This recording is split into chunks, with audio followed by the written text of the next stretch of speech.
लड़के ने 500 डिग्री का हीटर अपने घर के दरवाजे पर लटका दिया, फिर जमीन पर नुकीले खिलौने बिछा दिए और दरवाजे की सीढ़ियों पर बर्फ का पानी डाल दिया। इस तरह 3 परतों वाला जाल तैयार हो गया। इसके बाद उसने पाइप से बेसमेंट की सीढ़ियों पर पानी डाला और घर के अंदर की लकड़ी की सीढ़ियों पर गोंद चिपका दी। फिर उसने उंगली जितनी मोटी कीलें तैयार की। आखिर में एक रस्सी पकड़कर वह पुस्तकालय की ओर दौड़ा, जिसकी एक सिरा खिड़की से और दूसरी पुस्तकालय से बंधी थी। इस तरह पीछे भागने का रास्ता भी तैयार हो गया, लेकिन ये जाल अभी भी काफी नहीं था। उसने एक प्लास्टिक शीट पर मजबूत गोंद लगाई और ढेर सारी रुई खींचकर रसोई के दरवाजे की ओर रख दी। अंत में खिड़की के नीचे नुकीले खिलौनों को भर दिया। इस तरह पूरा घर जाल से ढक गया। उसका ये सब करने का मकसद सिर्फ अप्रैल फूल पर अपने परिवार को चौंकाना नहीं था, बल्कि उन बेवकूफ चोरों से लड़ना था जो घर में चोरी करने आने वाले थे। केविन खाने से पहले की रस्म करने ही वाला था कि अचानक 9 बजे की घड़ी की आवाज ने उसे सतर्क कर दिया। वो तुरंत पिछले दरवाजे की ओर भागा, एक टब उठाया और बोला, this is it, don't get scared now. वाकई में चोर समय पर पहुंचे थे। वो सोच रहे थे कि क्या पिछवाड़े से अंदर घुसा जा सकता है। We know that you are in there and that you are all alone. Kevin ने फेल करने का फैसला किया। उसने गन को कुत्ते के छेद से बाहर निकाला और चोर के कमर के नीचे निशाना साधा। शू साथ में छोटा भाई अभी तक समझ नहीं पाया कि हुआ क्या। उसने बस देखा कि बड़ा भाई अपनी कमर पकड़कर जमीन पर गिर पड़ा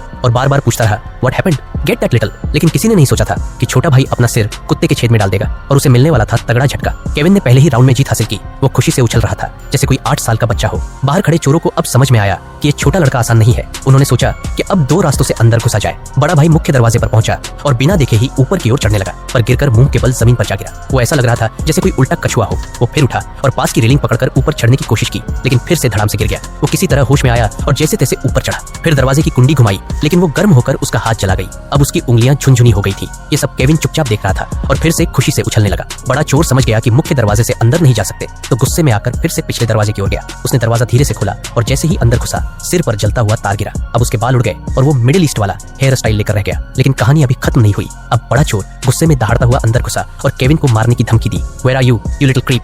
वो रसोई की ओर बढ़ा और केविन को वहां गिड़गिड़ाते सुना, too late kid, we are already in the house, we are gonna get you, okay come and get me. गुस्से में बड़ा चोर रसोई का दरवाजा खोलता है। आप मर गए। बस कुछ ही मिनटों में वो लड़का उसे उल्टा पुल्टा कर चुका था, पर उससे भी ज्यादा बुरा हाल छोटे चोर का हुआ। वो बेसमेंट की सीढ़ियों तक पहुंचा, घबराया हुआ, जोर जोर से सांस ले रहा था। पहला कदम रखते ही फिसला, सिर घूम गया। फिर उसने लोहे की छड़ी से खुद को खड़ा किया और दरवाजा खोलने की कोशिश की, पर वो दरवाजा तो खुला ही था। वो चुपचाप बेसमेंट में घुस गया। वहां अंधेरा था, डरावना लग रहा था। उसे एक बल्ब दिखा। जैसे ही उसने खींचा, उसे नहीं पता था कि उसकी सबसे ज्यादा चोट अब उसके पैरों में लगने वाली है। वो सीढ़ियों पर चढ़ने लगा, जिन पर चिपचिपा गोंद लगा था। हर कदम मुश्किल से भरा हुआ, लेकिन वो नहीं जानता था कि सीढ़ियों पर एक स्टील की कील छुपी थी। वो अब नंगे पांव बाहर आया और देखा कि एक खिड़की खुली हुई है। उसे लगा कि ये बड़ा भाई खोल चुका है, पर नहीं, अंदर मौत का ट्रैप था। वो खिड़की से अंदर घुसा, धीरे से अपना पांव रखा, लेकिन जमीन बहुत गर्म थी। गुस्से में पैर झुलसते हुए अंदर पहुंचा और देखा बड़ा भाई पूरी तरह से जला और पंखों से ढंका हुआ था। तूने जूते क्यों उतारे और तू चिकन क्यों बन गया? तभी केविन फिर से चिढ़ाने लगा, आप लोग हार माने या आप और ज्यादा